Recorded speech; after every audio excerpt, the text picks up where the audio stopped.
Senjata iman kita pada hari ini diambil dari 1 Korintus 6 ayat 19-20 yang berbunyi, "Atau tidak tahukah kamu bahwa tubuhmu adalah bait Roh Kudus yang diam di dalam kamu, Roh Kudus yang kamu peroleh dari Allah, dan bahwa kamu bukan milik kamu sendiri, sebab kamu telah dibeli dan harganya telah lunas dibayar. Karena itu, muliakanlah Allah dengan tubuhmu." Jika kita membaca 1 Korintus 6 ayat 12-20, kita akan melihat bahwa Paulus menegur jemaat di Korintus yang saat itu terikat dengan dosa percabulan. Jemaat Korintus sampai menghalalkan keinginan seks mereka seperti mereka membutuhkan makanan, sehingga mereka membangun kuil-kuil Venus, tempat di mana mereka bisa menyalurkan hawa nafsu mereka. Nah, perjamuan zaman modern saat ini tidak hanya di bidang seks atau makanan, tapi pada saat kita lebih mencintai sesuatu hal dibandingkan Tuhan, itulah percabulan yang saat ini sedang kita hadapi. Entah masalah cinta uang sehingga menghalalkan segala cara dengan korupsi, judi, bisnis ilegal, atau lebih cinta selingkuhan, pria idaman lain, wanita idaman lain, sehingga merusak keutuhan rumah tangga. Atau mungkin lebih mencintai diri sendiri, lebih percaya pikiran sendiri dibanding tanya sama Tuhan. Atau mungkin lebih mencintai hobi, minuman keras, narkoba, sehingga hal-hal tersebut menjauhkan diri kita dari Tuhan, bahkan merusak bait Roh Kudus yang ada di dalam diri kita. Ketika firman Tuhan mengatakan, tubuhmu adalah bait Roh Kudus, maka artinya tubuh kita ini adalah milik Allah.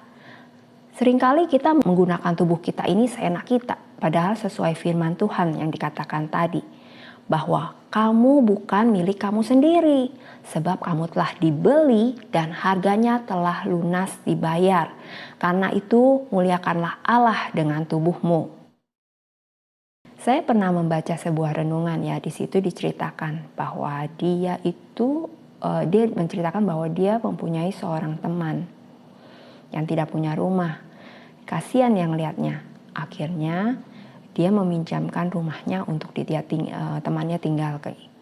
Tapi seiring waktu, pada saat dia melihat rumahnya, ternyata rumahnya yang tadinya bagus, indah, tertata rapi, rumahnya itu menjadi kotor, bahkan barang-barangnya sudah dijual, dan atapnya bocor, pokoknya nggak terawat gitu kan.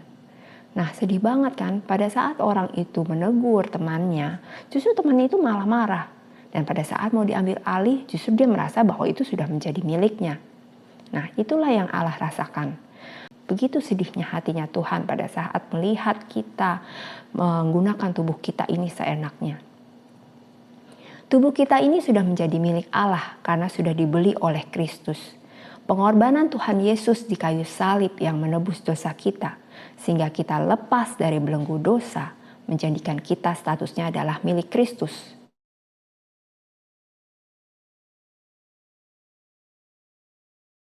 Inilah prinsip hidup yang kita harus pegang dalam menjalani kehidupan kita sehari-hari. Kita sudah masuk bulan Desember, dan sebentar lagi kita akan memasuki tahun 2023. Sudah saatnya kita merenungkan, apakah selama 1 tahun ini kita sudah menjalani hidup kita memuliakan nama Tuhan.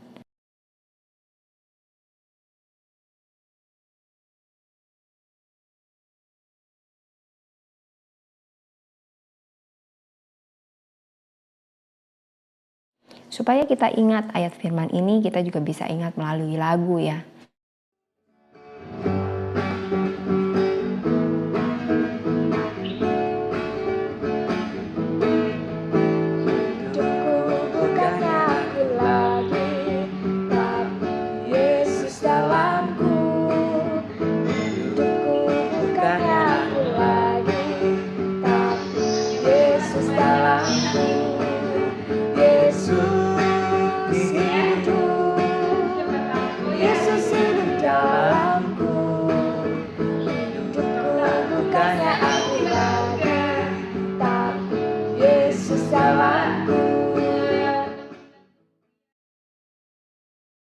Hidupku bukannya aku lagi, tapi Kristus dalamku.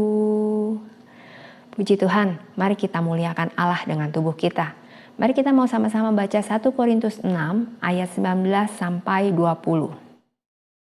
Tidak tahukah kamu bahwa tubuhmu adalah bait Roh Kudus yang diam di dalam kamu? Roh Kudus yang kamu peroleh dari Allah, dan bahwa kamu bukan milik kamu sendiri, sebab kamu telah dibeli dan harganya telah lunas dibayar. Karena itu, muliakanlah Allah dengan tubuhmu. Amin. Puji Tuhan, terima kasih.